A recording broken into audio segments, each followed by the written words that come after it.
The red marker slammed against the whiteboard so hard it cracked in half.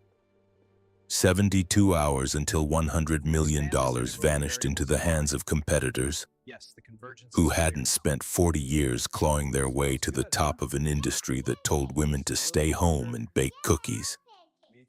Diana Morgan stood at the head of the conference table watching 20 of the most expensive minds in Silicon Valley stare at their laptops like children caught cheating on a test they'd sworn they could pass. 3 days, 72 hours, 4,320 minutes until General Nathan Cross walked into this building expecting a working artificial intelligence system that could coordinate military logistics in real time. And all she had to show him was a screen full of red error messages and a room full of excuses wrapped in doctoral credentials. Run it again. Dr. James Crawford, Ph.D. from Caltech, 23 years in artificial intelligence research, $400,000 a year, to sit in this chair and deliver results. Let out a breath that said everything his mouth wouldn't. His fingers moved across the keyboard. The screen flickered. Numbers cascaded down like a waterfall of failure. Red, every metric bathed in that accusatory crimson that meant soldiers would die because the system couldn't adapt fast enough to chaos. Someone explained to me how 20 of the brightest minds I could hire can't solve a problem we promised the United States military we'd deliver by Friday morning. Silence. The kind that pressed against eardrums and made breathing feel like a confession of inadequacy. I asked a question. Crawford cleared his throat, adjusted his glasses, bought himself 3 seconds to translate technical failure into words a CEO might accept. The neural network is encountering resistance in the decision tree architecture. We've recalibrated the weighted nodes, adjusted the learning parameters, restructured the entire algorithmic framework. English, James. Pretend I'm not paying you enough to buy a house in cash every year just to confuse me with jargon. The words landed like a slap. Crawford's face flushed. It's broken, ma'am, and we don't know why. Diana's hand found the edge of the conference table. Her knuckles went white. She'd built Nexus Technologies from a basement office in 1985 when venture capitalists laughed her out of boardrooms for having the audacity to think a woman could understand computers. She'd mortgaged her house 3 times. She'd worked 100-hour weeks while her husband Richard raised their daughter Amy alone.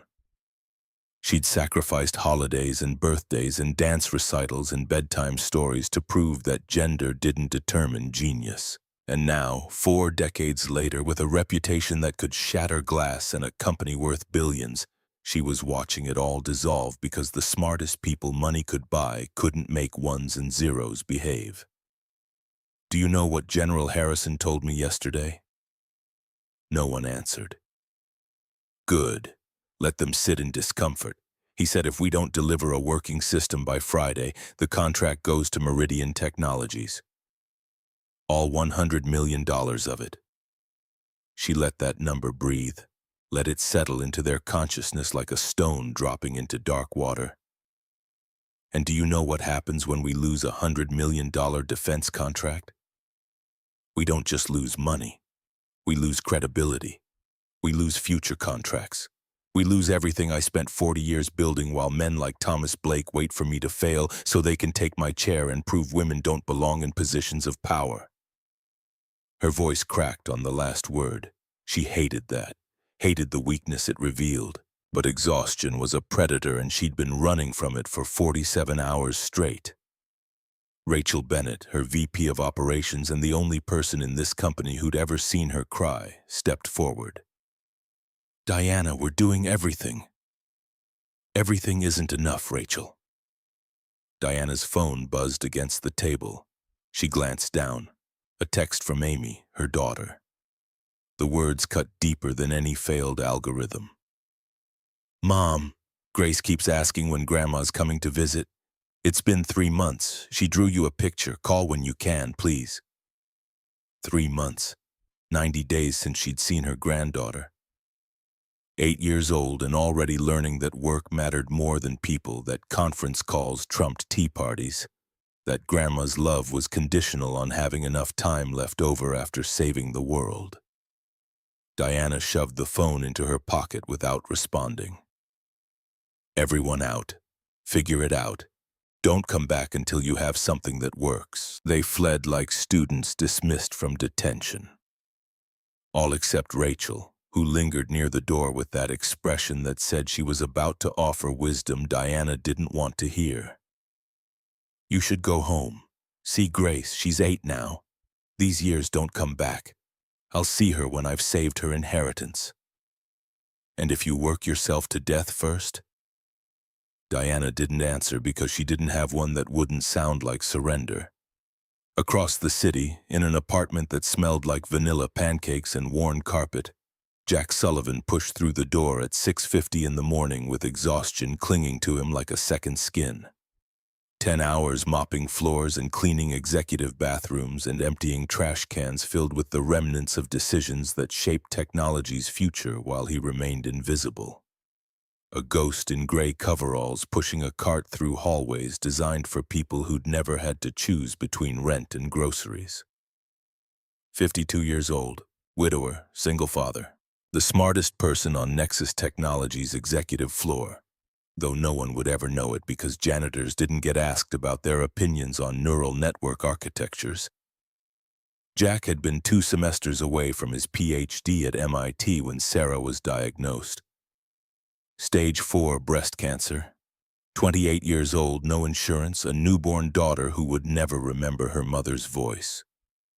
He'd made his choice in less than a day. Dropped out. Took 3 jobs. Held Sarah's hand through 18 months of treatments that drained their savings and then their hope, and then finally her life. That was 13 years ago. Now he pushed a mop through buildings where executives made more in a day than he made in a year. He cleaned toilets for people who looked through him like he was furniture. He'd perfected the art of being present but unnoticed, necessary but forgettable. And every morning at 7, he walked through his apartment door just in time to wake Lily, make her breakfast, braid her hair even though he still couldn't get it quite right, and walk her to the bus stop. That was the deal he'd made with himself, the promise to Sarah's memory. Whatever it takes, she'll never feel alone. Jack stripped off his work uniform in the bathroom, shoved it under the sink where Lily wouldn't see the Nexus Technologies logo that reminded neighborhood kids her dad was just a cleaner, and pulled on jeans and a faded MIT t-shirt he couldn't bring himself to throw away. The bedroom door creaked open. Lily stood there in her pajamas, clutching the stuffed elephant that had once belonged to Sarah. 8 years old, with her mother's eyes and her father's stubborn chin and a wisdom that made Jack's chest ache. "Morning, baby girl. You look tired, Dad. I'm okay, just a long night." Lily padded into the kitchen, climbed onto her step stool by the counter, watched him measure flour for pancakes with the precision he'd once used for calculating algorithmic complexity. "Why does Molly's dad say you're just a cleaner?" The wooden spoon clattered against the bowl. Jack's hands went still. "Because that's what I do, sweetheart. I clean buildings at night so I can be here with you during the day, but you're smart. You help me with math homework that even Mrs. Peterson says is hard. All honest work has dignity, Lily. Doesn't matter if you're cleaning floors or running companies. What matters is doing it well and taking care of the people you love." He believed that, mostly, on good days. But standing in this cramped kitchen with peeling linoleum and a refrigerator that rattled like it might die any minute, watching his daughter absorb lessons about how the world measured worth, Jack felt the weight of every choice he'd made since Sarah's diagnosis. The memory hit him like it always did, sudden, visceral. Sarah in that hospital bed, skin pale as paper, holding Lily against her chest. "Jack, promise me something. Promise me when you get the chance, really get it. You won't let fear stop you. You're going to want to hide. You're going to tell yourself you're not good enough anymore, that too much time has passed, that the world moved on without you. Promise me you won't believe that lie. Promise me when the door opens you'll walk through it. he'd promised. And then he'd spent 13 years making sure that door never opened. Because opening meant risking failure, and failure meant proving Sarah wrong about who he could be. Jack's phone buzzed. Email notification. He wiped flour off his hands and checked the screen, and his stomach dropped through the floor. From Nexus Technologies, Human Resources Subject Performance Review Urgent. All cleaning staff, due to budget restructuring, we are reducing night custodial positions by 30% effective this Friday. Mandatory performance review. Thursday, 9 a.m. Bring employment records and current contact information. Absences will result in automatic termination. Thursday, 2 days away. 30% cuts meant 1 in 3 janitors gone, and Jack knew his employee file showed nothing that would save him. High school education, incomplete college, no certifications. Just 3 years of showing up on time and keeping his head down and being invisible. Lily was pouring syrup on her pancakes, humming a song she'd learned at school. She had no idea they were $823 away from eviction. $47,000 buried under medical debt from her mother's death, living one pink slip away from losing everything. "Dad, are you okay?" Jack forced a smile. "Yeah, baby. Just work stuff. Nothing important." He hated lying to her. Hated that survival required teaching her to accept less than she deserved, to be grateful for scraps, to believe her father's worth could be measured by the floors he mopped instead of the mind he'd buried under years of just getting by. They ate breakfast. He braided her hair, got it wrong again, and she fixed it herself with the patient competence of a child who'd learned early that parents were fallible.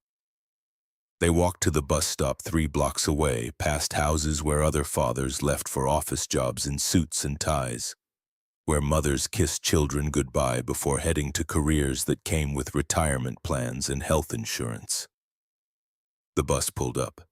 Lily climbed aboard, then turned back at the top step. "Dad? Yeah, baby? I told Tommy his dad is wrong about you." Jack's throat closed. "What did you tell him? That you're the smartest person I know, that you work hard so I can have a good life, that there's nothing just about you." She waved and disappeared into the bus before he could respond. The doors closed. The engine rumbled.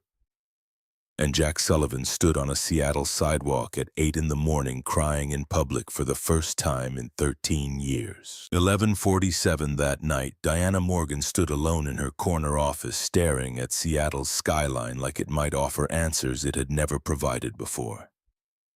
Somewhere out there, people were sleeping, having dinner with families, living lives that didn't feel balanced on the edge of a cliff where one misstep meant total collapse. Her phone buzzed. Amy again. She'd ignored the first 3 calls. This time she answered. "Mom, you actually picked up." The surprise in Amy's voice hurt worse than any board meeting criticism ever could. "Hi, sweetheart. I'm sorry. Things have been crazy." "I know. Things are always crazy." Diana closed her eyes, pressed her forehead against cold glass. "Is Grace awake?" "She was. She waited up for you to call." "But it's almost midnight, Mom. She fell asleep on the couch." "I'm sorry. You're always sorry." Amy's voice wasn't angry. Worse, it was tired, resigned, the tone of someone who'd stopped expecting different and started accepting inadequate. "She asked me tonight why Grandma doesn't love her anymore." Diana's chest seized. "Amy, I told her that's not true, that Grandma loves her very much, that Grandma is just very busy saving the world." A pause, long enough for guilt to settle deep. "But Mom, she's 8. She doesn't understand busy. She just understands not here." "I'll make it up to her after this contract. There's always another contract. There's always another crisis. When does it end?" Diana didn't have an answer. The honest one. Never, because stopping meant facing what she'd sacrificed, meant admitting she'd traded her husband's life and her daughter's childhood and her granddaughter's love for a company that would replace her the moment she showed weakness. Wasn't something she could say out loud. Grace drew you something. Two stick figures holding hands. She wrote Grandma and me on top. She's been carrying it around for a week, waiting to give it to you. The tears came before Diana could stop them. I'll come this weekend, I promise. Don't promise, Mom. Just try. That's all we're asking. Just try. The line went dead. Diana stood in the darkness, surrounded by 40 years of awards and achievements and proof she'd been right when everyone said she'd fail. And she had never felt more alone. Jack pushed his cleaning cart through the executive floor at 11:15 with the efficiency of someone who'd learned to be invisible. Gray uniform, worn sneakers, earbuds, and though only one actually played music, the other was for show. A barrier that told people, don't worry about me, I'm nobody. He'd perfected this routine.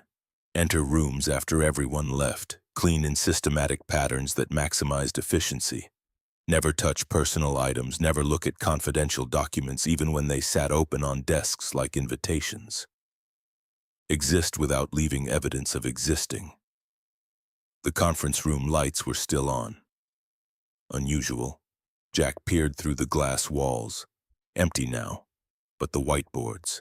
He stopped. His cart clattered against the doorframe as he stepped closer. Equations covered every inch of white space.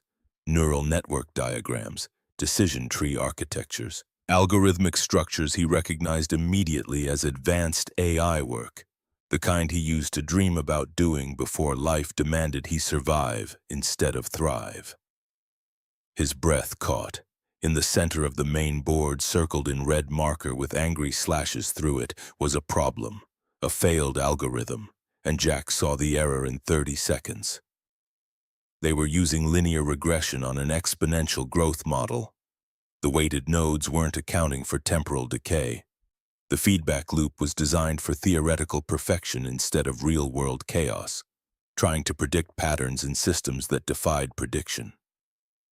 Jack's hand trembled as he reached for his cleaning cloth. Not your problem. Not your job. Clean the board and move on. Keep your head down. Stay invisible. Don't risk the only thing keeping Lily fed and housed. But his hand wouldn't move. 13 years of reading every paper he could find in public libraries, teaching himself new frameworks on borrowed laptops, solving theoretical problems in his head while mopping floors because his brain refused to let the knowledge rust, even while life forced him to pretend it didn't exist. Jack looked at the door, empty hallway, security cameras pointed at entrances, not whiteboards, his daughter asleep 3 miles away, his job hanging by a thread, every rational thought screaming this was insane. His hand picked up the red marker anyway. 5 minutes. That's all it took. Swap the regression model for a sigmoid function, redistribute weighted nodes across the temporal axis, add a feedback loop that accounted for variance instead of demanding perfection, that learned from chaos instead of trying to control it. When Jack stepped back, the solution was so obvious he couldn't understand how 20 PhDs had missed it. Then he remembered. They were trained to see problems as things to conquer. Life had trained him to see systems as things to understand. There was a difference, a fundamental one, the kind that separated people who studied poverty from people who survived it. Jack wiped his hands on his uniform. His heart pounded so hard he could hear it in his skull. Every instinct said, erase this right now. Get back to your cart, finish your shift, go home to Lily and pretend you never touched work that wasn't yours. What the hell are you doing? Jack spun. Diana Morgan stood in the doorway, arms crossed. Eyes locked on the whiteboard and then on him. For 3 seconds, neither moved. The air felt thin. You're the night janitor. Not a question. An accusation. Yes, ma'am. Jack Sullivan. I was just cleaning and I saw the problem and You saw $100 million algorithm failing and decided to what? Fix it with your mop? Jack's stomach dropped through the floor. I'm sorry. I shouldn't have touched anything. I'll wipe it clean right now. Don't move. Diana walked past him. Her eyes scanned his corrections with the intensity of someone who'd spent 40 years learning to spot the difference between competence and bullshit. Her hand went to her pocket, pulled out her phone. Rachel, conference room. Now. She hung up without waiting for a response. Ma'am, please. Jack heard the desperation in his voice, hated it, couldn't stop it. I can't lose this job. I have a daughter. She's 8. I'm all she has. Diana didn't look at him. She was photographing the whiteboard, her fingers flying across the screen like she was documenting evidence at a crime scene. What's your name again? Jack. Jack Sullivan. Where did you study? Jack's throat went dry. I didn't. I started at MIT, but I never finished. My wife got sick. Stage 4 cancer. I had to... MIT. Diana finally looked at him. Really looked. Not through him like he was furniture or beneath her like he was help. Looked at him like he might be a person worth seeing. You were at MIT studying what exactly? Artificial intelligence, machine learning, neural network architecture. The door burst open. Rachel rushed in, pulling on her jacket, hair disheveled, looking like she'd sprinted from her car. Diana, what's wrong? Did something happen with the system? Diana pointed at the whiteboard. Tell me what you see. Rachel's eyes scanned the equations. Her face cycled through confusion, recognition, disbelief. Diana, this is a sigmoid correction with temporal decay compensation. If this works, it would solve the feedback loop problem entirely. She turned to Jack, really seeing him for the first time. The gray uniform, the mop bucket still dripping onto expensive carpet, the weathered hands of someone who'd spent years doing manual labor. Who did this? Diana's gaze hadn't left Jack. He did. Rachel looked at Jack, looked at Diana, looked back at the whiteboard like it might make more sense the third time. The janitor. The janitor, Diana confirmed, her voice flat as Kansas. That's impossible. This is PhD level work. Senior researcher level. This is run it. What? Run the simulation with his corrections right now. Rachel pulled out her tablet with trembling fingers, tapped in the new parameters. The screen loaded, processed, calculated, and then green bars filled spaces where red ones had lived for 3 days straight. Error reduction 63%, Rachel whispered. Processing speed increase 41%. Decision accuracy up to 89%. Her eyes went wide. Diana, it works. It actually works. The silence that followed felt heavy enough to crush bones. Diana turned to Jack slowly, deliberately, like a predator deciding whether prey was worth the chase. Who are you? Her voice was quiet, dangerous quiet. Just a janitor, ma'am. Don't lie to me. You just solved a problem that 20 engineers with doctorates couldn't crack in 72 hours. So I'll ask again, and this time I want the truth. Who are you really? Jack looked at the whiteboard, at his corrections. At 13 years of dreams he'd buried so deep he'd almost convinced himself they were dead. His hands were shaking.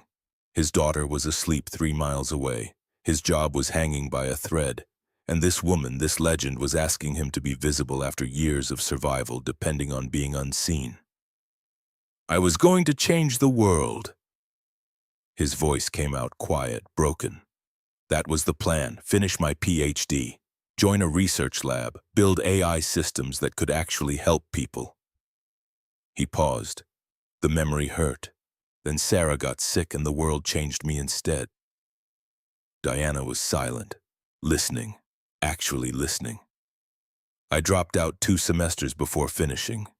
Took care of her for 18 months. Held her hand when she died. Then I held our daughter and promised I'd do whatever it took to give her a good life.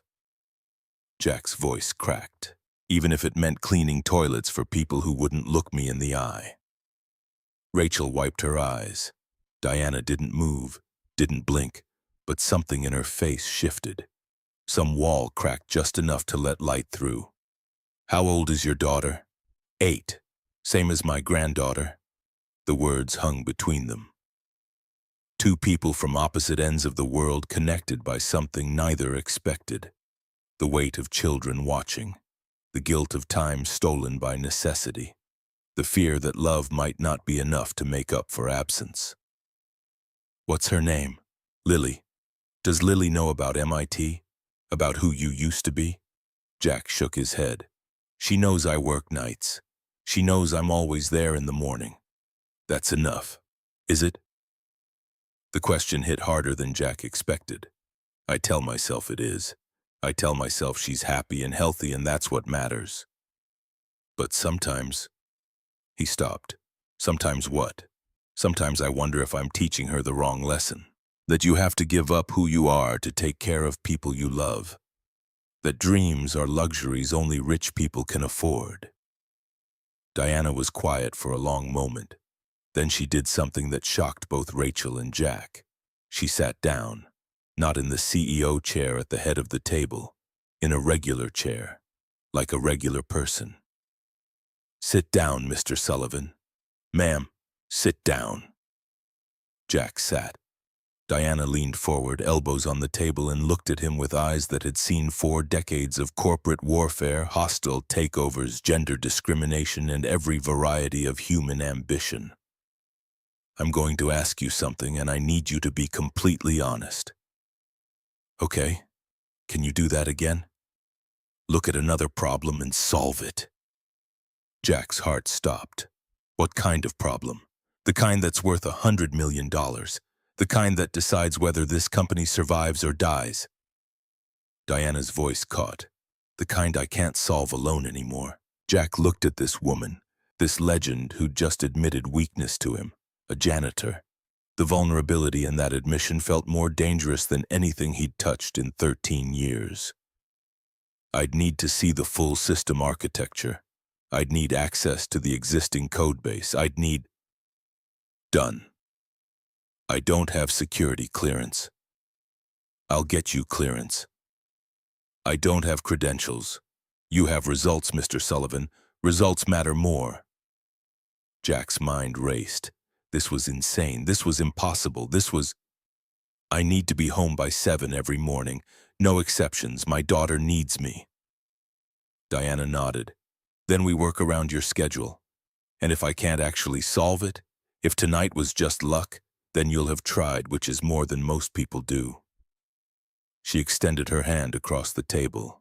Jack looked at it, at her, at everything this moment represented, every dream he'd buried, every sacrifice he'd made.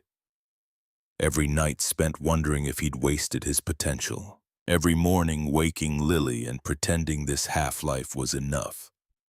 He shook her hand. One condition. Name it. Nobody knows I'm the janitor. Not until we see if this works. I can't let Lily find out and then watch me fail. I can't put her through that. Diana's grip tightened. Deal. She stood, adjusted her jacket, became the CEO again in the space of a breath. But Mr. Sullivan, yes, stop calling yourself just anything. You just gave this company a chance to survive. She moved toward the door, paused at the threshold. That makes you anything but just. She looked back. We start in 1 hour. I hope you weren't planning on sleeping tonight. Jack looked at the whiteboard, at the equations he'd written, at the life that might be starting to change. Sleep is a luxury I gave up a long time ago. Diana left. Rachel followed, shooting Jack a look that was equal parts curiosity and concern. And Jack sat alone in that conference room with his mop bucket and his impossible choices and the ghost of Sarah's voice whispering promises he'd made to a dying woman about walking through doors when they opened. His phone felt heavy as he pulled it out.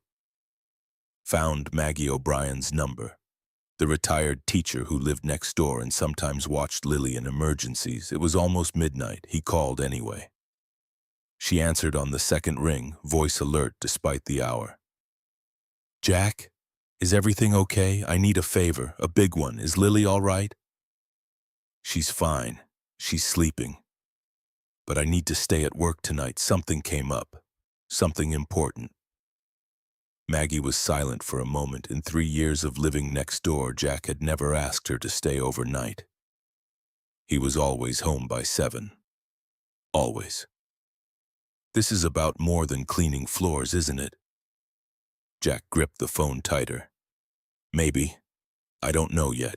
Go. I'll be there in 10 minutes. Lily won't even know you're gone. Maggie?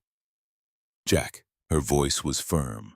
The voice of someone who'd raised 4 children and buried a husband and knew what sacrifice looked like. I've watched you for 3 years. Watched you come home exhausted every morning and still make pancakes. Still braid her hair even though you're terrible at it. Still show up when most people would have given up. Whatever this is, don't let it pass you by. Some doors only open once. She hung up. Jack sat in the silence of the conference room, surrounded by equations he'd written in a building where he'd been invisible for 3 years. Holding a phone that connected him to a daughter who believed her father hung the moon even though he could barely keep the lights on. Sarah's voice came back. That hospital bed, her hand weak in his. Promise me when the door opens you'll walk through it. He'd promised. And tonight, finally, after 13 years of waiting, the door had opened. Jack stood, grabbed his mop bucket, pushed it back to the supply closet, hung up his gray uniform, and walked back to the executive floor like someone who belonged there. Because for the next few hours, maybe he did. Diana's core team assembled in the private conference room on the 47th floor like soldiers called to war they hadn't signed up for. Rachel Bennett arrived first, still in yoga pants and an oversized sweatshirt that said she'd been dragged from whatever Tuesday morning looked like for people with normal lives. Sophie Martinez came next, purple-streaked hair pulled into a messy bun, laptop already open and running diagnostics before she'd even sat down. Helen Foster walked in last, calm as Sunday morning, carrying 2 thermoses of coffee that smelled expensive. Everyone. Diana's voice cut through the murmur of confusion. This is Jack Sullivan. He's the reason we're not writing resignation letters tomorrow. Sophie looked Jack up and down with the blunt assessment of someone too young to have learned corporate politeness. You're the one who fixed the neural network? I suggested some adjustments. Sophie turned to Diana, eyebrows raised high enough to disappear under her bangs. I ran his corrections through 16 different simulations. They work every single time. Error reduction holds across all variables. I've been studying AI for 8 years and I've never seen anyone solve a temporal decay problem that fast. Helen stepped forward, extended her hand with the no-nonsense grip of someone who'd survived 3 decades in an industry that ate the weak. Helen Foster, senior architect, 30 years in this business. She shook Jack's hand firmly. I don't care where you went to school or what you've been doing for the past decade. I care about results, and based on what I'm seeing, you've got results. Jack felt something loosen in his chest. Thank you. Don't thank me yet. You're about to work harder than you've ever worked in your life. Helen's eyes held kindness and warning in equal measure. Diana told us you need to be home by 7 every morning. That gives us 6 hours to rebuild a system 20 engineers couldn't fix in 3 days. Is that remotely possible? Only one way to find out. Diana clapped her hands once, sharp as a gunshot. Listen up. We're throwing out the old architecture completely, starting from scratch. Jack's approach is different, but it's our best shot. Rachel's mouth opened. What about Crawford and his team? Crawford's team failed. This is the new team. Anyone who has a problem taking direction from... Diana paused, chose her words with surgical precision. A fresh perspective can leave now. Nobody moved. Good. Then let's get to work. For the next 6 hours, Jack lost himself in something he'd forgotten existed. Flow. The kind of deep immersion where time became irrelevant and the outside world dissolved. And the only things that mattered were the problems appearing on screens and the elegant solutions his mind constructed like muscle memory waking up after a long sleep. His hands flew across keyboards. His voice, hesitant at first, grew stronger as concepts he'd only dreamed about for 13 years finally found air. Sophie challenged every assumption he made, which forced him to defend his logic until it became bulletproof. Helen supported his framework with decades of practical experience that transformed theoretical solutions into deployable systems. Rachel kept everyone caffeinated and focused and moving forward when exhaustion started creeping in at the edges. And Diana watched. She watched this man, this janitor who'd been invisible in her building for 3 years, transform before her eyes. The hunched shoulders straightened. The apologetic tone vanished. The genius she'd glimpsed on that whiteboard wasn't an accident or a fluke. It was who he'd always been, buried under years of survival and shame and the crushing weight of being unseen.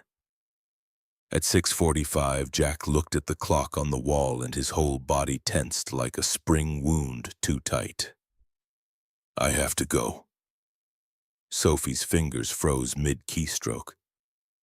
The system isn't finished. We still have 3 modules that need... My daughter is waking up. I promised I'd be there. Jack, we have 61 hours left until the demo. Every minute counts. Diana stood, her voice carrying the kind of authority that ended arguments before they started. Go.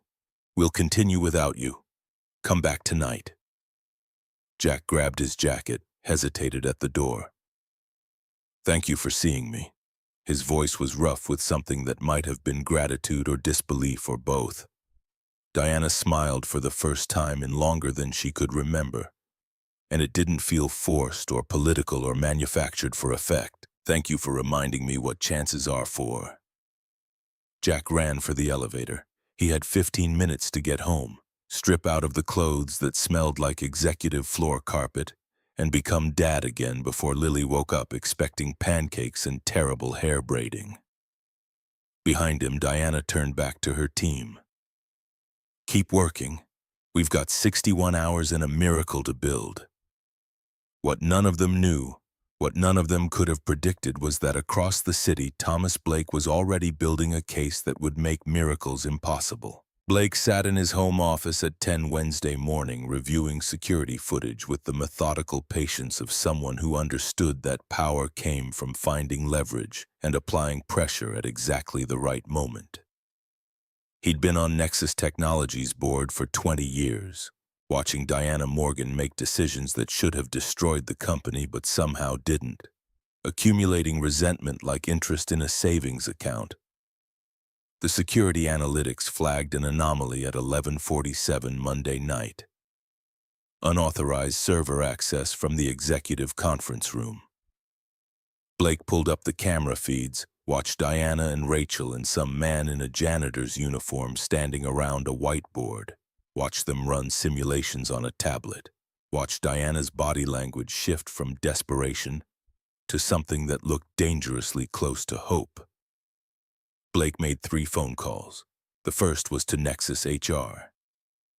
I need employment records for all night custodial staff. Yes, all of them, by noon. The second was to the head of IT security. That server access Monday night, conference room 7. I need to know who logged in and what files they touched. Federal defense contract, so don't make me explain why this matters. The third call went to Dr. James Crawford's personal cell. Crawford answered on the 5th ring, voice tight. Blake, what do you want? I want to know why Diana Morgan fired you from a $100 million project and replaced your entire team with a janitor. Silence on the other end. Then, what are you talking about? Blake smiled. It was the kind of smile that preceded blood in the water. I'm talking about your humiliation. I'm talking about getting you back on that project where you belong. But I need information, and I need it fast. Crawford's bitterness came through the phone like static. What do you need? Everything you know about who Diana's working with now. Every detail, every vulnerability. By Wednesday afternoon, Blake had what he needed. Jack Sullivan, night custodian, 3 years employment, no college degree on file, no security clearance for classified defense work. a man who had no business touching code that protected American soldiers. Blake drafted an email to General Nathan Cross's office, carefully worded, expressing concern about potential security violations, suggesting the general might want to review the project's personnel before the scheduled Friday demonstration. Then he scheduled an emergency board meeting for Thursday morning, 10 o'clock, same time as the demo, forced Diana to choose between defending herself to the board or presenting to the general. Either way, she'd fail. Blake hit send and leaned back in his leather chair, already composing the speech he'd give when the board voted to remove her. Some people called it ruthless. Blake called it business. Jack made it home at 6:53, changed clothes in 90 seconds, and had pancake batter ready by the time Lily's door creaked open at 7. She shuffled into the kitchen, rubbing sleep from her eyes, elephant clutched under one arm. "Morning, baby girl." Lily studied him with those Sarah eyes that saw too much. "You smell different." Jack's heart skipped. Different how? Like computers. Like the school library when they're updating stuff. Just helping someone with technical problems at work. The lie tasted like ash. Jack hated it. Hated that survival meant teaching his daughter that truth was conditional. That honesty was a luxury they couldn't always afford. Lily poured syrup on her pancakes with careful concentration. "Dad, can I ask you something?" "Always. If you could do any job in the world, what would you do?" Jack's hands went still over the griddle. "Why are you asking?" "Mrs. Peterson is doing a unit on careers. Everyone has to interview their parents about their dreams." Dreams felt like a word from another language. Something Jack had spoken fluently once and then forgotten through disuse. "I'd build things that help people, systems that make life easier or safer or better." "Like what?" "Like artificial intelligence that could predict when machines are going to break so they can be fixed before people get hurt. Or programs that help doctors figure out treatments faster. Things that matter." Lily's face lit up. "That's so cool. Why don't you do that?" "Because life happened, baby. Sometimes you have to make choices between what you want and what people you love need." "Did you choose me?" The question landed like a punch to the solar plexus. "Every single day, and I'd make the same choice every time." Lily smiled, satisfied. "Then that's what I'll tell Mrs. Peterson. My dad's dream was to help people, and he chose to help me instead. That's the most important job." Jack couldn't speak past the lump in his throat. They finished breakfast. He walked her to the bus stop. She climbed aboard and waved from the window, backpack bouncing, unaware that her father's entire world was fracturing along fault lines that had been stable for 13 years. Jack's phone buzzed before the bus turned the corner. Text from Diana. General Cross moved the demo to Thursday, 10 a.m. "Competitor leaked our problems. We have 49 hours. Can you come back tonight?" Jack looked at the empty street. Thought about Lily's question. Thought about Sarah's deathbed promise. Thought about the security footage that almost certainly existed of him touching equipment he had no clearance to touch. He typed back, "I'll be there, every night until we finish." Wednesday night bled into Thursday morning in a haze of code and coffee and the kind of focused intensity that made time irrelevant. Jack rebuilt entire sections of the adaptive response framework while Sophie stress-tested every scenario she could imagine. Helen integrated the new modules with existing defense protocols. Rachel coordinated with the engineering team that wasn't Crawford's people, the ones who understood that pride mattered less than results. At 11:30 Wednesday night, they ran their first full system test. The screen filled with green, error rates below 5%, processing speed 3 times faster than the original specification. Decision accuracy that made Sophie actually gasp out loud. "Holy shit, it works. It actually works." Rachel pulled up increasingly complex scenarios, military logistics in urban combat zones, hurricane evacuations with deteriorating infrastructure, Pandemic supply chain management with rolling shortages. The system adapted to every variable thrown at it, learning from chaos instead of breaking against it.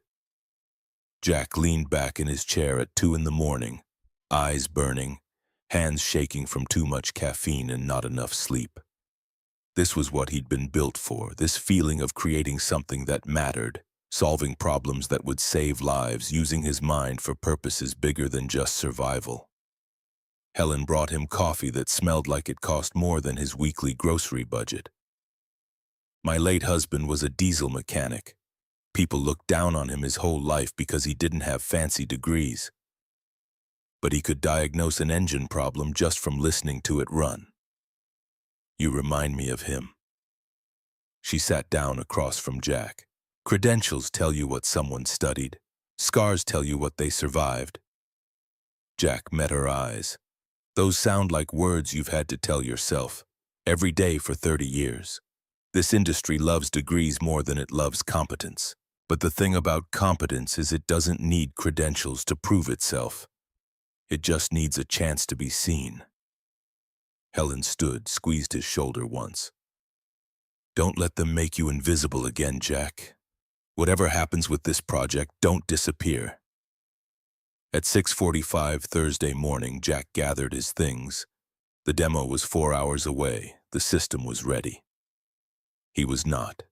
Diana walked him to the elevator. You need sleep. I need to be there when Lily wakes up. That's the deal I made with myself 13 years ago. The elevator dinged. Jack stepped inside. Diana, if this goes wrong, it won't. Her certainty felt like a lifeline.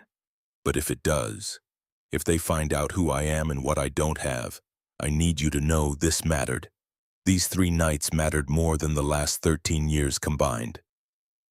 The doors started to close. Jack, Diana's voice stopped them.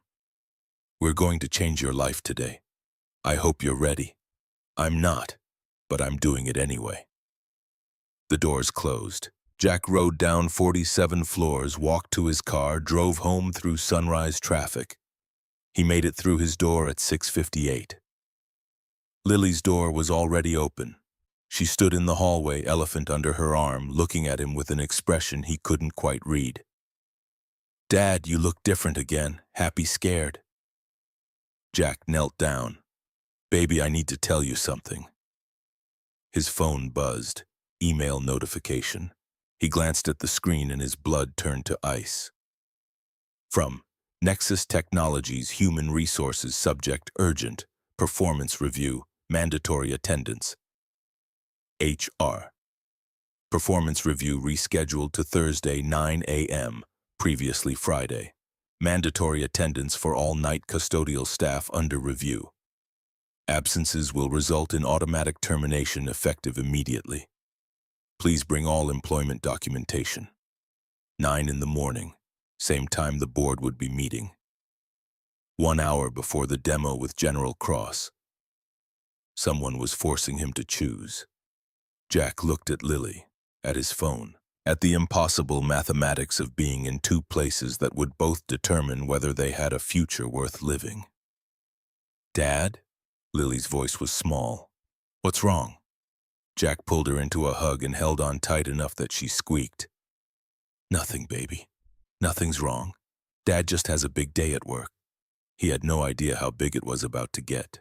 Wednesday afternoon, while Jack slept, Lily Sullivan walked into Franklin Elementary's cafeteria and found her table where Molly and Sarah and the other 3rd graders sat eating packed lunches. Tommy Crawford sat 2 tables over with the boys who thought being loud made them important. Lily opened her lunchbox peanut butter sandwich cut into triangles the way Dad always did it. Apple slices, carrot sticks. The same lunch she'd eaten for 3 years because it was cheap and filling and Dad could make it half asleep. Tommy's voice carried across the cafeteria like he wanted everyone to hear. My dad says the janitors are getting fired Friday, says they're not smart enough to keep their jobs. Lily's hands clenched around her sandwich. My dad says your dad cleans toilets for people who actually matter. Molly whispered, Ignore him. He's just mean. But Lily couldn't ignore it. Couldn't ignore 3 years of watching her father pretend exhaustion didn't exist. Couldn't ignore the way he hid his work uniform like it was shameful. Couldn't ignore knowing that people looked through him like furniture. She stood up, walked across the cafeteria, stood in front of Tommy's table with her heart hammering and her mother's stubborn chin lifted. "My dad is the smartest person I know," Tommy laughed. "Your dad mops floors. My dad takes care of me. That's harder than anything your dad does sitting in an office." Tommy's face reddened. "At least my dad has a real job." Lily's voice came out steady even though her hands shook. "My dad's job is real. All work is real if you do it with dignity. That's what he taught me." Tommy stood up, taller than Lily by half a foot. "Your dad's a loser. Everyone knows it." Lily didn't think, didn't plan, just shoved Tommy hard enough that he stumbled backward into his chair and went down in a tangle of limbs and spilled milk. The cafeteria went silent. Mrs. Rodriguez, the principal, appeared from nowhere. "Lily Sullivan, my office." "Now." Lily walked out of the cafeteria with her head high and her heart breaking because she'd promised Dad she'd never get in trouble. And now she'd broken that promise, defending him against truths that hurt worse than lies. Thursday morning at 8:35, Jack's phone rang. School. His stomach dropped. "Mr. Sullivan? This is Dean Rodriguez at Franklin Elementary. We need you to come in immediately." Lily was involved in a physical altercation. "Is she hurt?" "She's fine. But the other student has a sprained ankle. We have a zero-tolerance policy for violence. Lily is facing expulsion unless a parent attends mediation at 9 this morning." Jack looked at the clock. 9 in the morning. His performance review. The board meeting. Everything collapsing at once like a controlled demolition. "I'll be there." He hung up. Texted Diana. "Emergency with Lily. Can't make 9 a.m. review or board meeting. I'm sorry." Diana's response came back in seconds. "Is she okay?" She pushed another kid, facing expulsion. "I have to go. Go, family first, always. We'll handle Blake." Jack grabbed his jacket and ran. Franklin Elementary was 15 minutes away in traffic that felt designed to test his sanity. He made it to Dean Rodriguez's office at 8:50. Lily sat in a chair outside, eyes red, elephant clutched tight. "Dad!" She launched herself at him. Jack caught her, held her while she cried into his shoulder. "I'm sorry, Dad. I'm sorry, I'm sorry, I'm sorry. Hey." "Hey, it's okay. What happened?"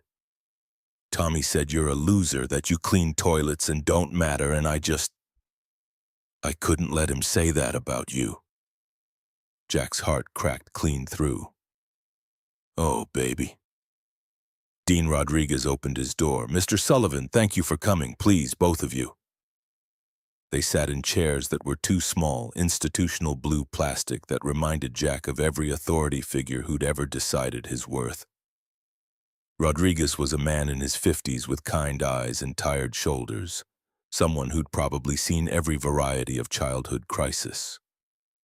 Lily pushed Tommy Crawford down the stairs. "He has a sprained ankle. Our policy is clear. Violence results in immediate suspension, potentially expulsion." Jack's hands tightened on the armrests. What did Tommy say to her? "That's not relevant to—" "It's absolutely relevant. My daughter doesn't push people. She's never been in a fight." "Something provoked this." Rodriguez sighed. "Tommy said some unkind things about your occupation." "But words don't justify physical violence, Mr. Sullivan." Jack looked at Lily, looked at Rodriguez, felt 13 years of swallowing shame crystallize into something that felt dangerously close to rage. "My daughter defended my dignity. You want to expel her for that? I want to teach her that we solve problems with words, not violence. The mediation is at 9, both families. We'll discuss consequences then." Jack checked his phone. 8:53. If he stayed for mediation, he'd miss his performance review and likely lose his job. If he left, Lily would be expelled and carry that on her record for the rest of her academic life. His phone buzzed. Text from Diana. Blake moved board meeting to 10 a.m. Same time as demo. He's forcing me to choose. This is war. Jack closed his eyes, felt the walls closing in from every direction. Lily's hand found his. Dad? Are you okay? He opened his eyes, looked at his daughter, 8 years old and already learning that the world punished people for defending what mattered. Baby, I need to tell you something. Something I should have told you a long time ago. Mr. Sullivan, the mediation? This can't wait. Jack knelt down so they were eye level. You know how you asked me what job I'd do if I could do anything? Lily nodded. I used to study how to build really smart computers, artificial intelligence. I was almost finished with school when Mommy got sick. I know, you told me at breakfast, but there's more. These past 3 nights I've been working on something important, a system that could save soldiers' lives, real people.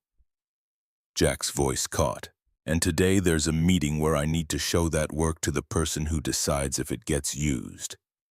But that meeting is at the same time as your mediation, and I don't know how to be in 2 places. Lily's eyes went wide. Dad, you have to go to your meeting, but you need me here.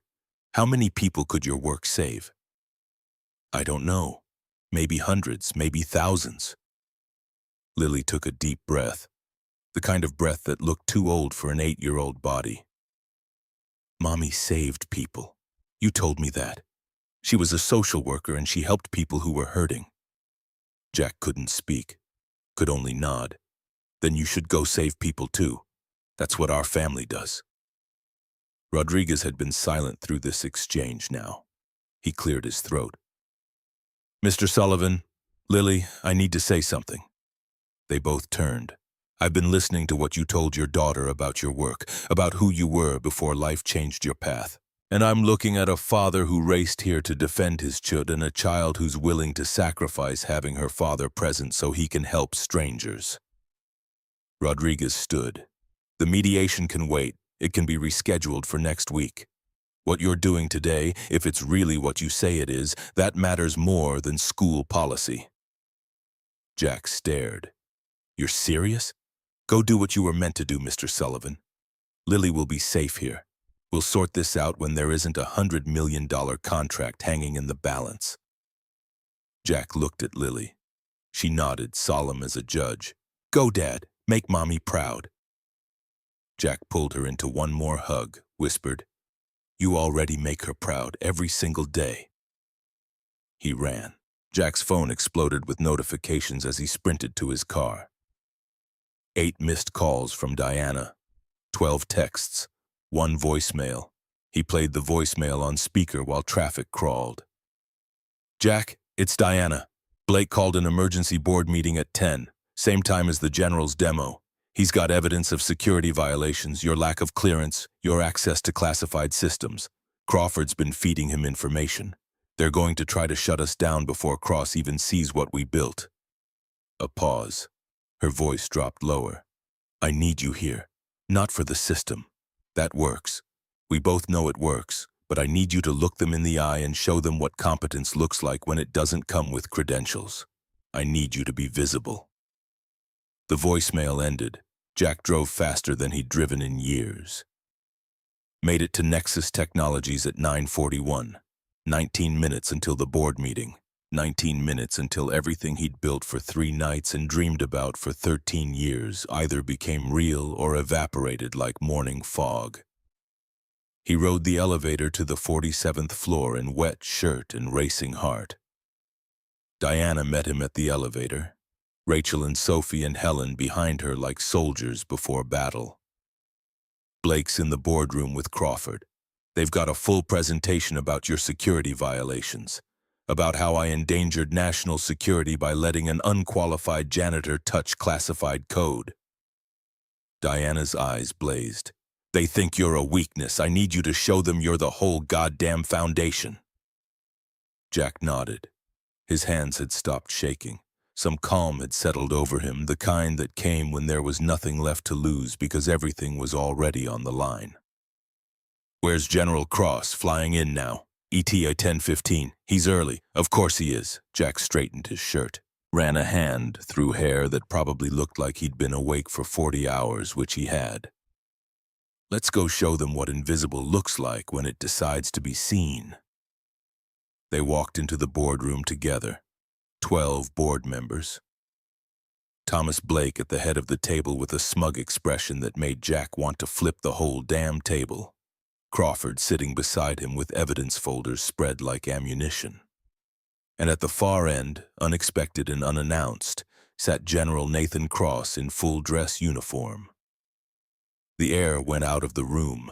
Blake recovered first, stood with the smooth confidence of someone who thought he controlled the narrative. General, thank you for arriving early. I wanted you to understand the security situation before any demonstration. General Cross's expression didn't change. He looked like a man carved from granite and patience. I'm here to see if this system works, Mr. Blake. Everything else is noise. Blake's smile tightened. Sir, with respect, Diana Morgan hired an unauthorized individual for classified military work. This man has no security clearance, no credentials, no business. Jack stepped forward before Diana could speak. My name is Jack Sullivan. I was 2 semesters from a PhD at MIT when my wife was diagnosed with stage 4 cancer. I dropped out to take care of her. She died when our daughter was 18 months old. I've been working as a night custodian here for 3 years because it's the job I could get that let me be home every morning when my daughter wakes up. The room was silent. And 3 nights ago, I saw a problem on a whiteboard that I knew how to solve. So I solved it, not because I had clearance or credentials or permission. Because I made a promise to my wife before she died that when opportunity came, I wouldn't let fear stop me from walking through the door. Blake's face was reddening. This is exactly the kind of emotional... I'm not finished. Jack's voice cut like a blade. Cut. You want to talk about qualifications? I've spent 13 years optimizing chaos, feeding a child on $11 an hour, keeping utilities on while drowning in medical debt, finding time for homework help after 10-hour shifts. Your engineers built a system that tried to predict war. I built one that learns from it, because I know what it means when perfection isn't an option and you still have to find a way forward. Blake slammed his folder on the table. General, this man has no legal standing to work on your contract. General Cross stood, slowly, deliberately, and every person in that room fell silent. Funny thing, Mr. Blake. I know exactly who Jack Sullivan is. I personally approved his top-secret clearance 72 hours ago. Blake's face went white.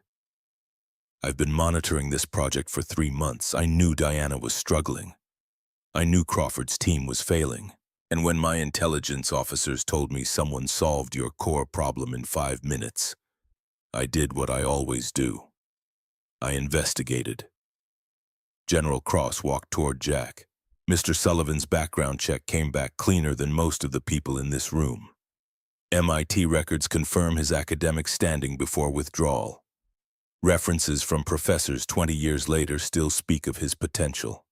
And his life since then shows exactly the kind of resourcefulness and problem-solving ability that makes good soldiers and great leaders. The general stopped directly in front of Jack. Now, show me what you built. Jack's hands moved across the keyboard with the muscle memory of someone who'd been doing this work in his sleep for 13 years. The main screen flickered to life. Sophie had the simulation environment ready, loaded with real mission data that had cost American lives because existing systems couldn't adapt fast enough to ground truth. The Kandahar scenario from 2023. 11 soldiers killed. 3-week mission delay. A logistics nightmare that had ended in body bags and congressional hearings and families who'd never get their sons and daughters back. General Cross's jaw tightened. He knew this mission. Probably knew the names of every soldier lost. Jack input the parameters, supply routes, enemy movement patterns, civilian population density, equipment failure probabilities. All the variables that turned theoretical planning into actual chaos. Crawford's original system, the one that had failed for 3 days straight, processed the data for 8 seconds before displaying its verdict in cold red letters. Error: no viable solution within acceptable risk parameters. The same failure that had plagued them from the beginning. The same rigid thinking that couldn't see beyond perfect solutions to find workable ones. Jack cleared the screen, input the same scenario into the system they'd built over 3 sleepless nights. The adaptive framework that understood war didn't follow predictions. 3.7 seconds. 3 route options appeared, color-coded by risk assessment, each one complete with contingency protocols and real-time adaptation triggers. Route Alpha bypasses the main conflict zone entirely through Northern Corridor. System flagged terrain anomalies consistent with improvised explosive device placement. Recommendation: unmanned aerial reconnaissance sweep before convoy movement. Estimated casualty risk drops from 47% to 8%. Jack's voice was steady even though his heart hammered hard enough to crack ribs. Route Beta maintains original path but redistributes supply loads across smaller, faster vehicles. Reduces target profile. Increases adaptive capacity if conditions change mid-mission. Route Gamma holds in defensive position and waits for weather window that improves air support options. Higher time cost, minimal casualty risk. The room was silent. Jack could hear his own breathing. Your original system tried to find the perfect solution. When perfection wasn't possible, it failed. This system accepts that war is imperfect and finds the best available path anyway. General Cross stepped closer to the screen. His eyes moved across the data with the precision of someone who'd spent 40 years reading battlefield reports and learning to spot the difference between theory and reality. Those terrain anomalies. The IED markers. How did the system identify those? Pattern recognition across 17 similar terrain types in comparable conflict zones. Cross-referenced with historical incident reports. The algorithm doesn't predict where IEDs are. It identifies conditions where they're statistically likely and flags them for human verification. Jack pulled up the detailed analysis. The system detected micro-variations in ground composition visible in satellite imagery. Disturbed soil patterns, vegetation changes, things a human eye might miss but that show up in aggregate data analysis. General Cross's face had gone stone still. In the actual Kandahar mission, 11 men died when their convoy hit IEDs in exactly the corridor this system flagged. Jack's throat went dry. I know, sir. I read the after-action reports. I'm sorry for your loss. Could this have saved them? The question hung like smoke after gunfire. Yes, sir. The system would have recommended the northern route, would have suggested drone reconnaissance. Those men would have had information that might have brought them home. General Cross turned away from the screen, looked at Blake, at Crawford, at the board members who'd sat in judgment 30 seconds ago. Run another scenario, something you haven't prepared for.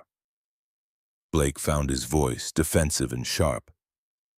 General, surely that's not necessary. The point has been made about...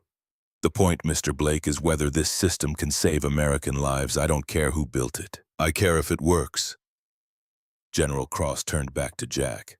Hurricane evacuation, Gulf Coast, 3 military bases, 12,000 personnel, Category 4 storm making landfall in 18 hours, deteriorating conditions, limited air transport, execute. Jack's fingers flew. Input the parameters while his mind raced through the variables. He'd grown up in Florida, knew what hurricanes did to infrastructure, knew how fast windows closed and how many things could go catastrophically wrong when weather and logistics and human panic collided. The system processed for 14 seconds. Longer than the first scenario. Jack's palms were sweating. Then the screen filled with a complete 3-phase evacuation plan. Primary extraction uses naval vessels from Pensacola. 6,800 personnel evacuated in the first 12-hour window while sea conditions remain viable. Secondary phase coordinates rotational helicopter transport for 4,100 personnel, weather-dependent, using multiple landing zones to avoid bottlenecks. Tertiary phase establishes inland shelter consolidation for remaining 1,100 personnel if weather closes all transport options. System pre-positions 48 hours of supplies based on predicted shelter locations. Jack pulled up the timeline visualization. Total evacuation completed in 16.3 hours. Well within your 18-hour window. Standard military protocol requires 36 hours for an operation this size. How did you cut the time in half? The system doesn't try to move everyone the same way. It analyzes each person's location, the nearest viable transport option, and optimal sequencing to avoid congestion. It treats 12,000 individuals as 12,000 unique logistics problems and solves them simultaneously. Jack met the general's eyes. I've spent 13 years optimizing impossible situations on minimum wage. Keeping my daughter fed and housed and healthy while drowning in debt and working nights. Your AI needed someone who understands that real problems don't follow the textbook models. They follow Murphy's Law. This system doesn't predict what should happen. It adapts to what does happen. The silence that followed felt dense enough to slow time. Sophie broke it with a quiet whisper to Rachel that everyone heard anyway. Holy shit, he just schooled a 4-star general. Rachel elbowed her. Sophie didn't look remotely sorry. General Cross walked to the windows overlooking Seattle. 47 floors up. The city spread below like a circuit board of light and motion and millions of individual lives trying to survive chaos in their own ways. Mr. Blake called me here to report irregularities with this project. Blake straightened, sensing opening. Yes, sir. The security violations alone. I've commanded soldiers for 40 years. You know what kills them, Mr. Blake. Not protocol violations, not credentials, rigid systems that can't adapt when everything goes sideways, plans that look perfect on paper and shatter on contact with reality. General Cross turned back to face the room. This system adapts. Mr. Sullivan built it. Those are my only metrics. He walked to the head of the table, stood where Blake had been standing like he owned the space because in this moment he did. I'm approving the full $100 million contract. One condition. Diana's face remained carefully neutral, but Jack saw her hands relax their death grip on the chair. Jack Sullivan leads the implementation team, full security clearance, which he already has, full project authority, compensation appropriate for a lead AI architect. Blake's face went purple. General, the board has final authority on personnel decisions. Then this board can find another $100 million client. General Cross headed for the door. I came here to see if Nexus Technologies could deliver what they promised. You can. Mr. Sullivan proved it. If you're more interested in protecting egos than protecting soldiers, that's your choice. But you'll do it without Department of Defense funding. He paused at the threshold. Chairman, I'll expect your decision within the hour. After that, I'm taking this opportunity to Meridian. The door closed behind him with the finality of a coffin lid. The chairman, a woman in her 70s with silver hair and eyes that had seen every variety of corporate warfare, stood slowly. She'd been silent through the entire demonstration. Now her voice carried the weight of someone who'd spent 50 years learning when to speak and when to listen. All in favor of accepting General Cross's terms, including the appointment of Jack Sullivan as lead AI architect? 9 hands rose. Diana's, Rachel's, 7 others who understood that survival beat breed. Blake kept his hand down. So did Crawford and one other board member whose name Jack didn't know. Motion carries 9-3. Mr. Sullivan, welcome to Nexus Technologies. Her smile was small but genuine. Official capacity this time. Blake shoved his chair back hard enough to send it rolling, stormed out without a word. Crawford followed, shooting Jack a look of pure venom. Jack stood frozen. His legs had gone numb. His brain couldn't process what had just happened because the gap between mopping floors Monday night and being appointed lead AI architect Thursday morning was too vast to cross in conscious thought. Diana appeared beside him. Her hand on his elbow was the only thing keeping him vertical. "Breathe, Jack. You did it. I didn't do anything. I just solved a problem. You solved 20 problems. You proved competence matters more than credentials. You showed them what invisible looks like when it decides to be seen." Sophie bounced over with the kind of energy only 28-year-olds possessed after all-nighters. "Boss, we need to celebrate. There's this bar in Capitol Hill that..." "He's not your boss yet." Diana's voice held amusement. "Give him 10 minutes to absorb the fact that his life just changed completely." Helen walked up, handed Jack a bottle of water he didn't remember asking for. "Drink. You look like you might pass out, and I don't want to explain to General Cross why his new lead architect is unconscious on the carpet." Jack drank. The water tasted like normal water, which seemed wrong because nothing else felt normal. His phone buzzed. Text from Dean Rodriguez. "All sorted with Tommy's family, mediation rescheduled for next week. Lily's waiting in my office asking if you saved the world yet." Jack's eyes burned. He texted back with shaking hands. "Tell her yes. Tell her we did." Diana was talking to the chairman, probably handling paperwork and formalities and all the administrative machinery that turned moments into official reality. Rachel was fielding calls. Sophie was already posting something on LinkedIn about groundbreaking AI development, and Jack stood in the center of it all, feeling like someone had replaced his bones with helium. "Mr. Sullivan?" General Cross's aide had appeared from somewhere. "The general would like a word. Private." Jack followed the aide down the hallway to a smaller conference room.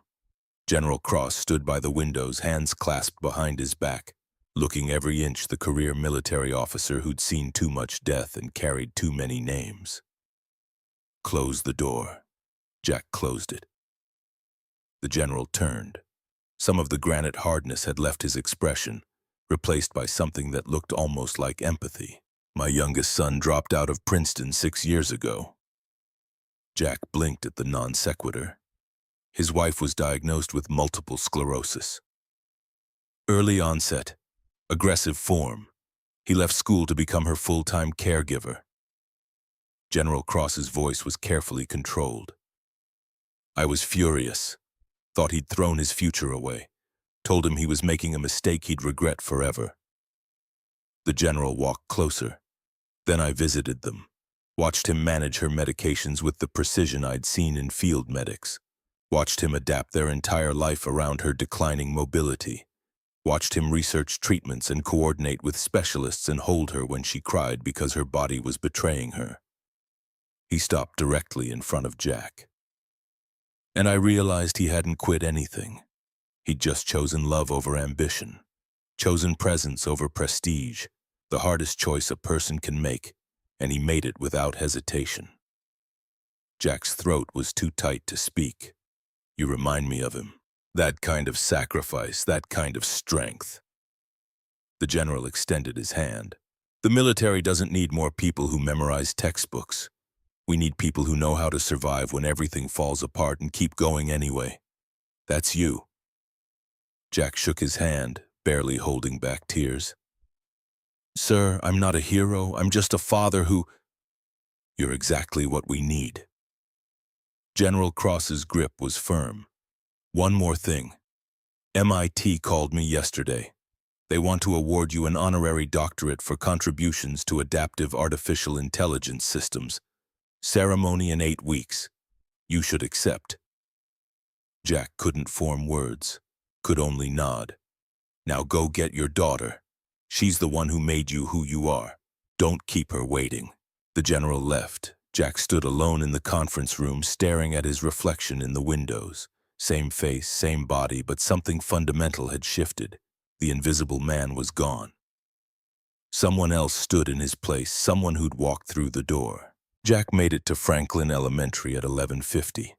His shirt was still wrinkled, his eyes were still bloodshot, but something in his posture had changed. The hunch was gone. The apologetic shuffle had vanished. He walked into Dean Rodriguez's office like someone who belonged there. Lily saw him and launched from her chair. "Dad!" He caught her, lifted her despite the fact that she was 8 and getting too big for this, held her while she wrapped her arms around his neck. "Did you save them?" "We did, baby. You and me together. You were brave enough to tell me to go. That's what made it possible." Dean Rodriguez stood. "Mr. Sullivan, I'm glad you're back. I wanted to say something." Jack set Lily down, kept one hand on her shoulder. "I've been in education for 28 years. I've seen every kind of parent. The ones who don't show up, the ones who show up too much, the ones who treat school like daycare, and the ones who treat it like war." Rodriguez came around his desk. "In 3 years, you've never missed a parent-teacher conference, never been late for pickup, never failed to respond when we needed you. But I've watched you shrink yourself, watched you apologize for taking up space, watched you teach your daughter to accept less than she deserves." The words should have stung. Instead, they felt like recognition. "Whatever happened in that meeting today, you're different. You're standing like someone who remembers their own worth. Don't lose that again." Rodriguez turned to Lily. "And you, young lady, violence is never the answer, but defending the people you love takes courage. Just find better ways to do it." He smiled. "We'll discuss those better ways at mediation next week. For now, I think you both deserve the rest of the day off." Jack thanked him, walked Lily out to the car. She chattered the whole way about her morning, about how Tommy had apologized in front of everyone, about how Mrs. Peterson said her dad must be very special. Jack listened. Really listened. Not with half his attention on survival calculations and the other half on exhaustion. Just listened to his daughter talk about her world while his own world rearranged itself into shapes he barely recognized. They got ice cream. Middle of the day, middle of the week, calories they couldn't afford, but Jack bought anyway because some moments mattered more than budgets. Lily got chocolate chip cookie dough. Jack got coffee because he was a cliché and didn't care. They sat on a bench in a park 3 blocks from their apartment building. October sun warm despite the Seattle drizzle threatening from gray clouds. "Dad, can I ask you something?" "Always." "Are you going to stop being a janitor?" Jack set down his ice cream. The question deserved more than a quick answer. "Yeah, baby. I'm going to do something different now. Something that uses the skills I learned before you were born. Will you still be home in the mornings?" Jack's chest tightened. "I'll try. I'll always try. But some mornings I might have to go in early. Some nights I might have to work late." Lily was quiet for a moment. "Then that's okay. As long as you don't become like Molly's dad who's never home. I promise I won't forget what matters most." "What matters most? You. Always you. Before anything else. Before any job or any contract or any amount of money." Jack pulled her close. "Because the most important thing I ever built isn't any system or any code. It's you. Making sure you grow up knowing you're loved and valuable and capable of anything you dream." Lily smiled. "Even building robots? Especially building robots." They finished their ice cream, walked home through streets that looked exactly the same but felt different, because Jack was seeing them through different eyes. The apartment building where he'd lived invisible for 3 years. The neighbors who'd looked through him. The mailbox where bills piled up like accusations. All of it still there, all of it unchanged except him. Maggie O'Brien was sitting on her porch, wrist in a cast, face lighting up when she saw them. "Jack, Lily told me this morning you had something important. How did it go?" Jack helped Lily up the porch steps. "It went well, Maggie.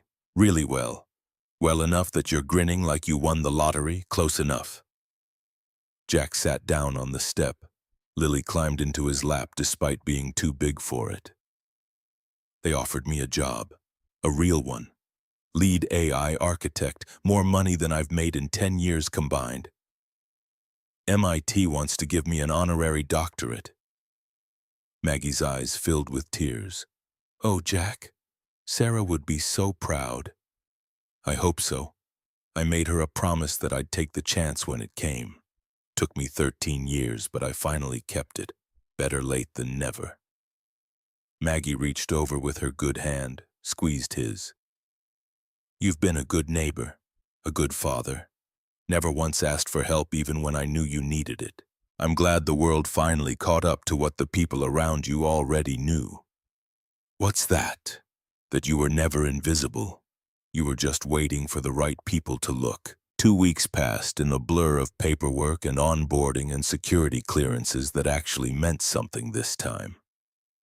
Jack's first official day at Nexus Technologies came on a Monday morning that felt like stepping into a parallel universe. His office had his name on the door, actual letters. Dr. Jack Sullivan, lead AI architect.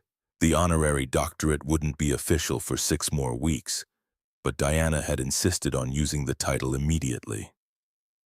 Inside, the space was 3 times larger than his entire apartment.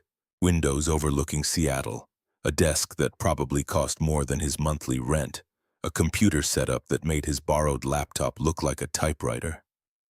And on the wall, framed carefully behind glass, was Lily's drawing.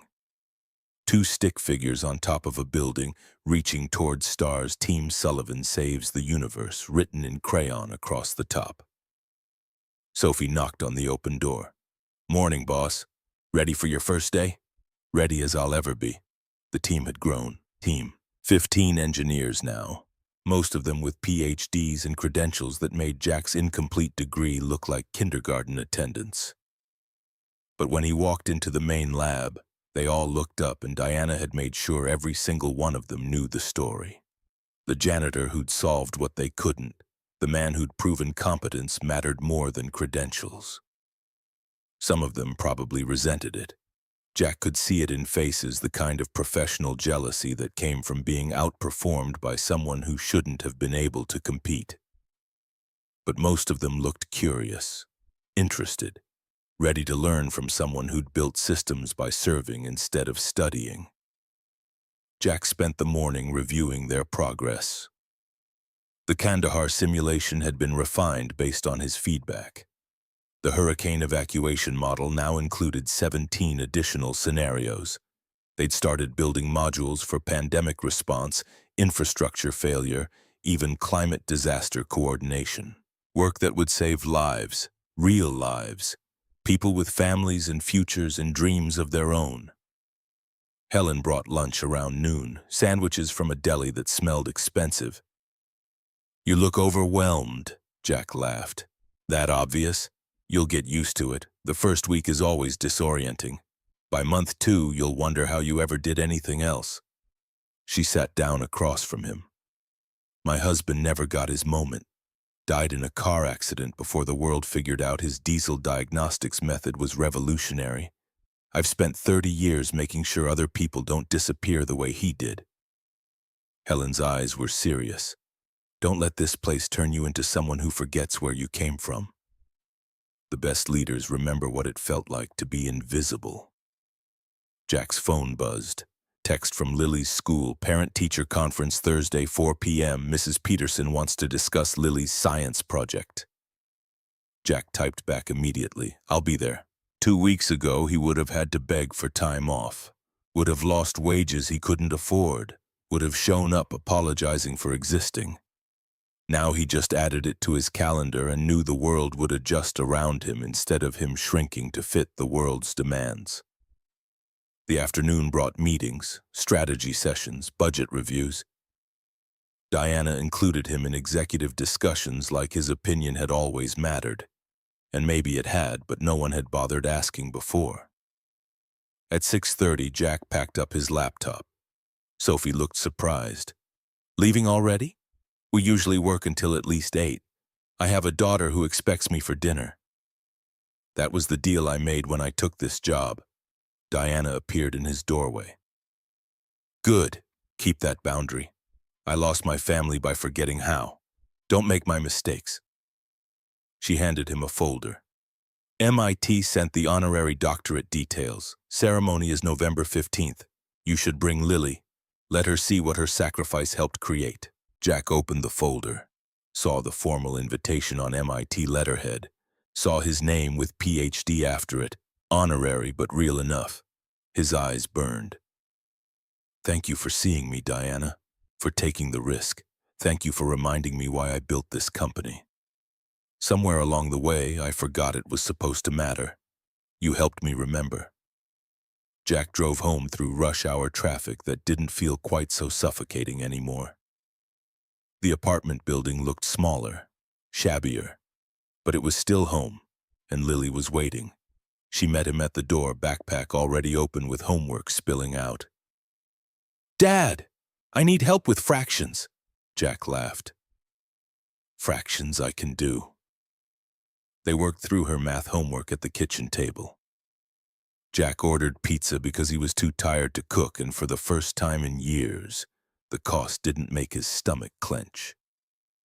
After dinner, Lily asked, "Dad, can I tell you something? Always, I'm proud of you. I was always proud of you. But now I get to tell everyone why." Jack pulled her into a hug. "I'm proud of you too, baby. You were braver than me.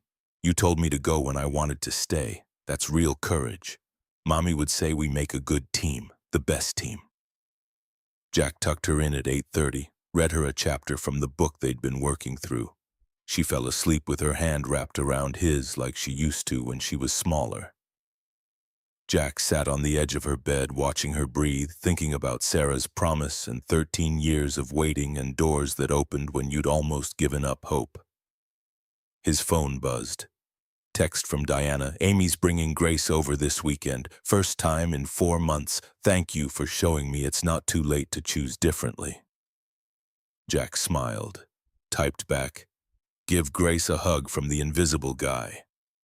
Diana's response came quick. "You were never invisible to the people who mattered. You just couldn't see yourself clearly." Jack looked at Lily, at the apartment that was too small and too expensive, but had been enough because they'd been together. At the life he'd built from wreckage and stubbornness and love that refused to quit. Credentials told you what someone studied. Scars told you what they survived. And Jack Sullivan had survived enough to teach the world something about what mattered when everything else fell away. 6 months later, Jack stood at a podium in MIT's Kresge Auditorium wearing a suit that fit properly, and an honorary doctorate hood in the school's colors. The auditorium held 300 people. Lily sat in the front row next to Diana. Maggie O'Brien sat beside them, wrist healed, beaming like a proud grandmother. Rachel and Sophie and Helen sat together 3 rows back. General Cross sat in the middle section in dress uniform. Even Dean Rodriguez had made the trip, bringing Mrs. Peterson, who'd wanted to see her student's father receive recognition. The dean of the engineering school finished the introduction. Jack approached the microphone with legs that barely held him upright. 300 faces looking at him. 300 people who'd never known he existed 6 months ago. "Thank you for this honor. Standing here feels impossible. 6 months ago, I was mopping floors in a building where people looked through me like furniture. A few nervous laughs. I spent 13 years invisible. Told myself it was temporary. Told myself I was just surviving until something better came along. But survival became identity, and somewhere along the way, I forgot I was supposed to be anything more." Jack looked at Lily. "My daughter never forgot. She saw me when I'd stopped seeing myself. When I wanted to stay hidden, she believed I could be visible. That's the most important lesson I can share. We're only invisible if we believe we are." He gripped the podium. "Someone asked me yesterday what advice I'd give aspiring AI researchers. I'll tell you the same thing I told them. 3 things. First, never let anyone convince you you're invisible. You're only unseen if you accept being overlooked. The world will try to measure your worth by credentials and titles and pedigree. Don't believe it. Your value comes from what you build and who you help and how you show up when everything's falling apart. Second, the best education isn't always in classrooms. Sometimes it's in surviving what life throws at you and learning to adapt. I learned more about artificial intelligence from 13 years of chaos on minimum wage than I ever learned in lecture halls. Not because study doesn't matter, it does, but because understanding systems requires experiencing them, not just theorizing about them. Jack's voice strengthened. Third, when opportunity finally knocks after years of waiting, have the courage to open the door. You'll want to hide. You'll tell yourself you're not ready, not good enough, that too much time has passed. Don't believe those lies. Patience isn't weakness, it's preparation meeting opportunity. He looked out across the audience. My wife died 13 years ago from cancer we couldn't afford to treat properly. She made me promise that when my chance came, I wouldn't let fear stop me. It took 13 years, but I kept that promise. Not because I was brave, because someone I loved believed I was worth more than survival, and I finally decided to believe it too. Standing ovation. Jack saw Lily holding a sign she'd made herself. That's my dad, the smartest man in the world. His vision blurred. After the ceremony, the reception felt surreal. People wanting to shake his hand. Professors who'd taught him 20 years ago saying they always knew he'd do something significant. Reporters asking about the janitor to doctorate story that had gone viral on social media. Jack answered questions with one eye always on Lily, making sure she was okay, making sure she knew this moment was hers as much as his. Diana found him by the refreshment table. My granddaughter asked me this morning why I'd stopped visiting. Jack waited. I told her the truth, that I'd been scared I'd ruined everything and it was too late to fix. You know what Grace said? What? She said it's never too late to start being the person you're supposed to be. 8 years old and wiser than her grandmother. Diana's smile was genuine. I've seen Grace 4 times a month for 6 months. We read stories on Tuesday nights. I took her to the aquarium last week. Amy and I are speaking again like adults instead of strangers. Good, that's good. I learned it from watching you. Watching you choose Lily every single time, even when choosing her cost you everything. That's the kind of love that matters. They stood in comfortable silence, 2 people who'd found redemption through each other's courage. General Cross approached with that measured military bearing. Dr. Sullivan, congratulations. Thank you, sir. Wouldn't have happened without your support. Your system is being deployed to 4 combat theaters next month. Early results suggest casualty prevention rates exceeding our most optimistic projections. The general's expression softened. You're saving lives, real soldiers going home to real families, because you built something that adapts instead of breaks. That matters more than any degree. He extended his hand one more time. My son's wife is in remission. He's going back to school next semester. Says watching you prove it's never too late gave him courage to try again. Jack shook his hand, unable to speak past the lump in his throat. The reception wound down. Lily was falling asleep standing up. Jack scooped her up despite her protests that she was too old. Time to go home, baby. Best day ever, Dad. She yawned against his shoulder. Better than ice cream? Way better. You got to be a doctor and I got to tell everyone you're my dad. Jack carried her out into the Boston evening. Diana walked beside them toward the parking lot. You heading back to Seattle tomorrow? Flight's at noon. Lily wants to see the Freedom Trail first. Diana smiled. Text me when you land. Team meeting Tuesday to discuss the European deployment. I'll be there. She paused by her rental car. Jack, one more thing. When we first met, you were terrified. Apologizing for existing, begging not to lose your job, I remember. Look at you now. leading teams, changing industries, teaching MIT professors about adaptive systems. Diana's eyes were bright. You weren't broken. You were never broken. You were just waiting for someone to see you clearly enough that you could see yourself. Jack shifted Lily's weight. Thank you for being that someone. Thank you for showing me that second chances aren't about erasing the past. They're about building something better with the wisdom you earned from surviving it. They said goodbye. Jack buckled Lily into the rental car, drove through Boston streets that held memories from another lifetime. Back at the hotel, he tucked Lily into bed. She was already asleep before her head hit the pillow, clutching the MIT teddy bear someone had given her. Jack sat in the darkness looking out at the city lights, pulled out his phone, opened the Photos app, found the picture of Sarah from 18 years ago, back when they'd both believed the future was infinite. I kept the promise. Took me longer than I thought. But I walked through the door. He put the phone away. Tomorrow they'd see the Freedom Trail. Next week he'd present the European deployment strategy. Next month he'd testify before a Senate subcommittee about AI ethics and adaptive systems. But tonight, he was just Jack Sullivan, father, survivor, the invisible man who decided visibility was worth the risk. And that was enough, more than enough. It was everything.